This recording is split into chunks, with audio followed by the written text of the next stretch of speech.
Hey everyone, welcome back to the channel. In today's video, I'm going to show you how to check Gmail creation date in mobile.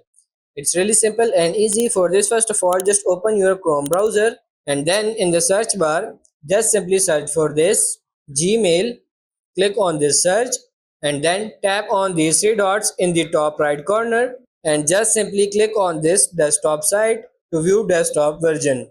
Now select this first option mail.google.com. Wait a little bit and when you are on this window, you just have to click on this gear icon in the top right corner here and then simply tap on this see all settings. And when you are here, you have to tap on this forwarding and pop slash map.